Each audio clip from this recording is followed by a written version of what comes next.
Assalamualaikum warahmatullahi wabarakatuh. Perkenalkan, nama saya Anissa Lifatulumah, NIM T 2018-1194.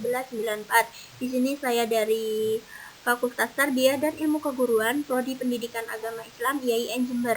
Di sini saya akan memberikan penjelasan mengenai cara penyusunan RTP dengan baik dan benar. Semoga apa yang saya sampaikan dapat bermanfaat bagi kalian semua yang telah menonton video ini, khususnya bagi calon pendidik atau guru yang nantinya akan terjun di dalam dunia pendidikan. Langsung saja saya akan menjelaskan cara penyusunan RPP yang pertama. Baik, langsung saja saya akan menjelaskan mengenai rencana pelaksanaan pembelajaran atau RPP kurikulum 2013, di mana di dalam RPP yang akan saya jelaskan terdapat satuan pendidikan, mata pelajaran, kelas atau semester, materi pokok, alokasi waktu, tahun ajaran. Bagaimana cara mengisi rencana pelaksanaan pembelajaran atau RPP ini?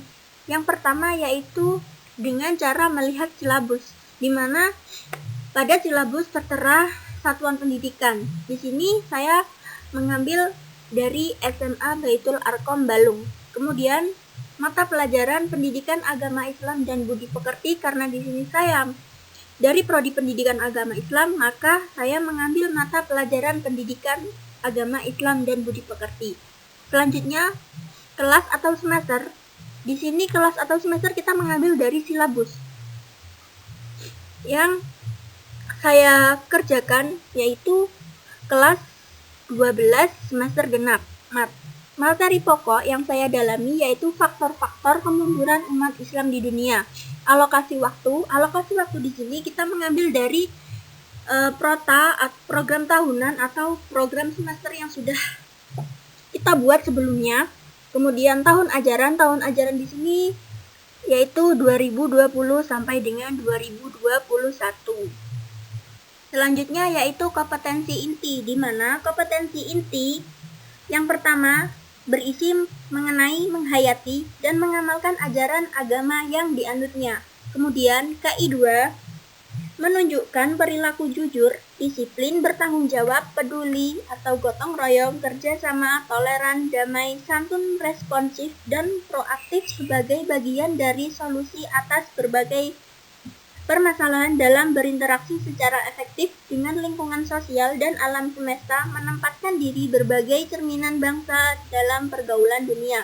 Kemudian KI 3 berisi mengenai memahami, menerapkan, menganalisis, dan mengevaluasi pengetahuan faktual, konseptual, prosedural, dan metakognitif berdasarkan rasa ingin tahunya tentang ilmu pengetahuan, teknologi, seni, budaya, dan humaniora dengan wawasan kemanusiaan, kebangsaan, kenegaraan, dan peradaban terkait penyebab, fenomena, dan kejadian, serta menerapkan pengetahuan prosedural pada bidang kajian yang spesifik sesuai dengan bakat dan minatnya untuk memecahkan masalahnya. Kemudian yang terakhir yaitu KI 4, di mana KI 4 di sini berisi mengolah, menalar, menyaji, dan mencipta dalam ranah konkret dan ranah abstrak terkait dengan pengembangan dari yang dipelajarinya di sekolah secara mandiri serta bertindak secara efektif dan kreatif dan mampu menggunakan metode sesuai dengan kaidah keilmuan. Cara mengisi kompetensi inti di sini yaitu dengan melihat silabus, di mana di dalam silabus terdapat kompetensi inti terdiri dari KI 1, KI 2, KI 3, dan KI 4. Cara mengisinya yaitu dengan mengambil dari silabus itu sendiri. Baik, selanjutnya saya akan menjelaskan mengenai kompetensi dasar, di mana kompetensi dasar di sini yang pertama 1.1 yaitu meyakini bahwa kemunduran umat Islam di dunia sebagai bukti penyimpangan dari ajaran Islam yang benar. 2.11 mewaspadai secara bijaksana terhadap penyimpangan ajaran Islam yang berkembang di masyarakat. 3.11 menganalisis dan mengevaluasi faktor-faktor kemunduran umat Islam di dunia. Yang keempat, 2.11 menyaksikan faktor-faktor penyebab kemunduran umat Islam di dunia. Cara mengisi kompetensi dasar di sini yaitu dengan cara melihat silabus. Kemudian karena di sini saya kebagian semester 2, karena pada kompetensi dasar terdapat 2 semester, yang pertama semester ganjil dan yang kedua semester genap. Saya mengambil dari nomor 1.11 sampai dengan 4.11. Itu cara mengisi kompetensi dasar. Saya mengutip kompetensi dasar ini dari silabus SMA kelas 12 semester genap. Selanjutnya yaitu indikator pencapaian kompetensi, di mana pada kolom 1.1 berisi menyetujui bahwa kemunduran umat Islam di dunia sebagai bukti penyimpangan dari ajaran Islam yang benar. Yang kedua, menyatakan bahwa kemunduran umat Islam di dunia sebagai bukti penyimpangan dari ajaran Islam yang benar. Kemudian, pada kolom 2.11 berisi melaksanakan secara bijaksana terhadap penyimpangan ajaran Islam yang berkembang di masyarakat. Yang kedua, bertindak secara bijaksana terhadap penyimpangan ajaran Islam yang berkembang di masyarakat. Pada kolom 3.11 menjelaskan dan mengevaluasi faktor-faktor kemunduran umat Islam di dunia.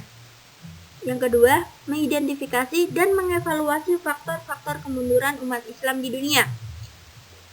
Pada kolom 4.11 berisi tentang membuktikan faktor-faktor penyebab kemunduran umat Islam di dunia. Yang kedua, menguraikan faktor-faktor penyebab kemunduran umat Islam di dunia. Cara mengisi indikator pencapaian kompetensi di sini yaitu kembali lagi dengan melihat silabus, di mana dimulai dari 1.11. Kemudian dalam pembuatan indikator pencapaian kompetensi di sini maksimal atau minimal hanya membuat 2 indikator saja. Kalau lebih tidak apa-apa. Maksimal 2 indikator pencapaian kompetensi. Saya mengutip dari silabus SMA kelas 12 semester genap. Baik, selanjutnya yaitu tujuan pembelajaran, di mana tujuan pembelajaran ini sangat penting bagi lembaga pendidikan karena tujuan pembelajaran merupakan suatu tingkat keberhasilan siswa dalam menuntut ilmu. Bagaimana cara menulis tujuan pembelajaran di sini? Dalam menulis tujuan pembelajaran, hendaknya kita harus menggunakan metode apa yang dapat diterapkan di suatu lembaga pendidikan. Seperti halnya saya berikan contoh di sini, saya menggunakan 3 metode. Pada pertemuan pertama, saya menggunakan metode kooperatif dengan teknik jigsaw. Yang kedua, saya menggunakan metode kooperatif teknik the power of 2. Dan yang ketiga, saya melalui metode kooperatif teknik mind mapping. Setelah kita mengetahui atau memahami metode apa yang kita akan buat untuk siswa, maka akan mudah dalam mengisi tujuan pembelajaran. Selanjutnya yaitu materi pembelajaran. Materi pembelajaran di sini mengambil dari silabus. Karena saya di sini kebagian mengenai faktor-faktor kemunduran umat Islam di dunia, maka materi pembelajaran yang akan saya sampaikan adalah seperti contoh, yaitu menyajikan dan mengevaluasi faktor-faktor kemunduran umat Islam di dunia. Selanjutnya, penyebab terjadinya faktor-faktor kemunduran umat Islam di dunia. Dan yang ketiga yaitu contoh faktor-faktor kemunduran umat Islam di dunia dan seterusnya. Bagaimana cara mengisi materi pembelajaran? Yaitu dengan melihat silabus.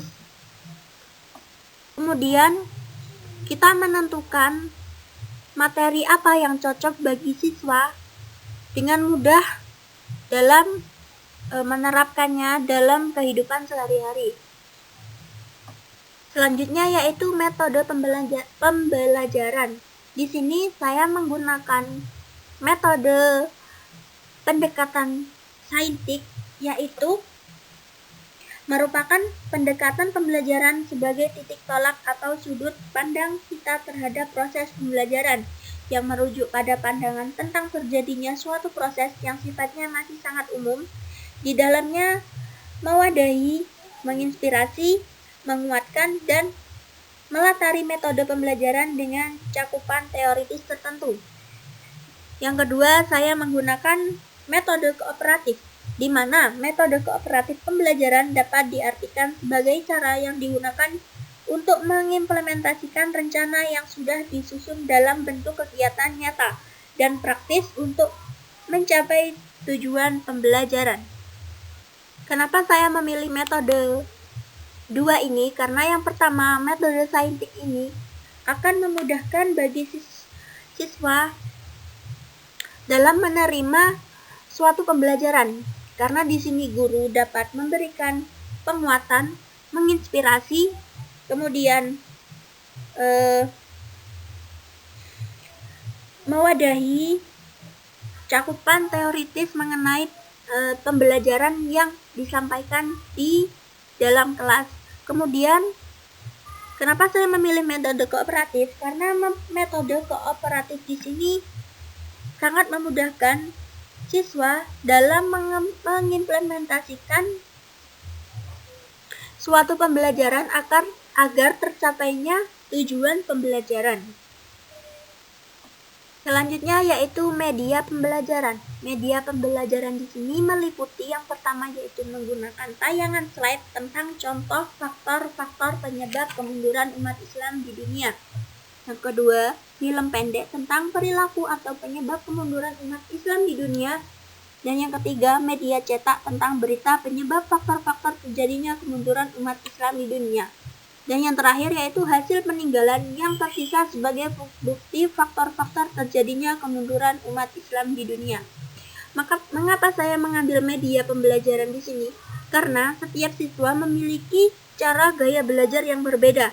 Ada yang menggunakan dengan cara memahami menggunakan media atau visual atau media visual. Jadi dengan saya menerapkan metode pembelajaran seperti ini akan memudahkan siswa yang memiliki karakter berbeda dalam pembelajaran di kelas. Selanjutnya yaitu sumber belajar. Sumber belajar di sini saya menggunakan 4 sumber belajar. Yang pertama yaitu buku PAI dan Budi Pekerti kelas 12 SMA revisi 2017 Jakarta Kementerian Pendidikan Kebudayaan. Yang kedua buku Sejarah Peradaban Islam, dan yang ketiga Al-Quran, dan yang keempat yaitu bukti peninggalan atau benda sejarah. Bagaimana cara saya menentukan sumber belajar? Saya menentukan dari keempat sumber belajar ini karena merupakan salah satu hal yang menjadikan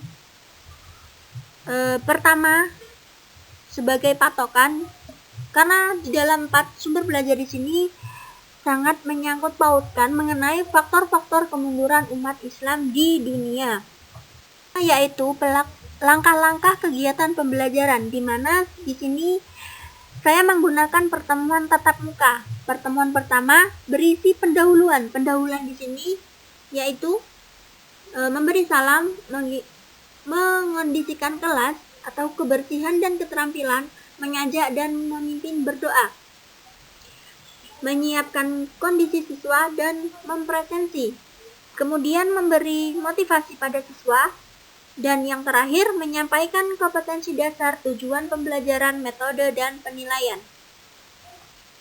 Dan yang kedua yaitu inti, di mana inti di sini berisi mengamati. Mengamati di sini yaitu meminta siswa untuk mengamati jenis-jenis makhluk hidup yang ada di lingkungan sekitar, mengidentifikasi ciri-cirinya dan membedakannya dengan tempat lain. Kedua, mengamati bimbingan dan menilai kegiatan siswa. Yang ketiga, Atau yang terakhir, memuat video tentang faktor-faktor kemunduran umat Islam di dunia. Selanjutnya yaitu bagian penutup. Bagian penutup di sini berisi tentang memberikan siswa kesempatan untuk bertanya mengenai materi yang kurang dimengerti. Kedua, mengajak dan mengarahkan siswa untuk membuat rangkuman atau kesimpulan. Dan yang terakhir yaitu memberikan arahan tindak lanjut pembelajaran, mengajak dan memimpin berdoa untuk pelajaran terakhir. Pada bagian penutup ini sangatlah penting karena di mana guru akan memberikan kesempatan bagi siswa untuk bertanya mengenai materi yang sudah dijelaskan oleh guru ketika waktu pembelajaran berlangsung. Mungkin ada siswa yang merasa masih belum paham, bisa menanyakan pada bagian waktu penutup. Kemudian pada bagian waktu penutup ini juga mengajak siswa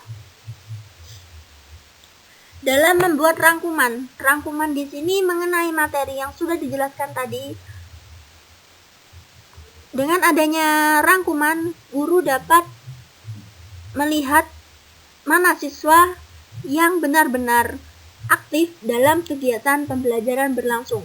Dan pada bagian penutup ini juga, guru memberikan kesempatan kepada siswa untuk berdoa sesuai dengan keyakinan masing-masing, karena pada pendidikan mengenai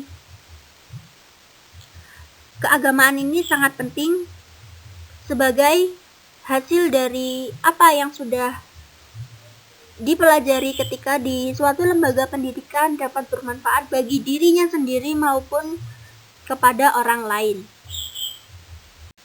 Baik, yang terakhir yaitu penilaian. Di sini saya menggunakan 3 penilaian. Yang pertama penilaian sikap, yang kedua penilaian pengetahuan, dan yang terakhir adalah penilaian keterampilan. Di mana penilaian sikap ini terdiri dari penilaian diri, dan yang kedua yaitu penilaian pengetahuan, kita dapat menilai melalui penilaian tes, dan yang ketiga yaitu penilaian keterampilan dengan kita melihat yaitu unjuk kerja atau praktik.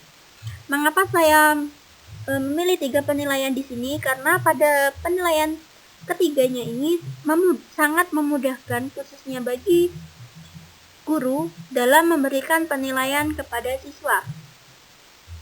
Dengan melihat penilaian sikap, guru akan melihat bagaimana sikap siswa tersebut ketika berada di kelas. Contohnya saja dalam hal bagaimana siswa dalam kegiatan belajar, kemudian dalam mengerjakan tugas, kemudian dalam bertanya atau aktif di dalam kelas, maka guru akan dengan mudah memberikan penilaian melalui penilaian sikap. Yang kedua yaitu penilaian pengetahuan. Kenapa saya memilih penilaian pengetahuan? Karena dapat melihat kemampuan siswa dalam hal ketika berada di rumah. Apakah siswa sudah belajar atau tidak sekali belajar atau bahkan mengerjakan tugas dari sekolah. Pada penilaian pengetahuan ini merupakan penilaian yang sering dilakukan oleh guru dalam proses pembelajaran. Yang selanjutnya yaitu penilaian, di mana penilaian keterampilan di sini guru dapat menilai melalui. Dan yang terakhir, mengapa saya memilih penilaian keterampilan? Nah, penilaian keterampilan ini merupakan penilaian bonus bagi siswa karena guru mengetahui bagaimana kemampuan siswa. Contohnya saja dalam hal setiap siswa memiliki keterampilan yang berbeda. Ada yang memiliki keterampilan menggambar, kemudian keterampilan bermain musik, dan lain sebagainya. Nah, pada penilaian keterampilan ini merupakan penilaian yang sangat bermanfaat bagi guru dalam memberikan atau mengetahui keterampilan yang siswa miliki ketika pembelajaran dilaksanakan di suatu lembaga pendidikan. Baiklah, hanya ini yang dapat saya sampaikan. Semoga apa yang saya sampaikan dapat bermanfaat bagi kalian semua, khususnya yang sudah menonton video saya ini. Jangan lupa like, komen, dan subscribe. Oke, sekian, terima kasih. Wassalamualaikum warahmatullahi wabarakatuh.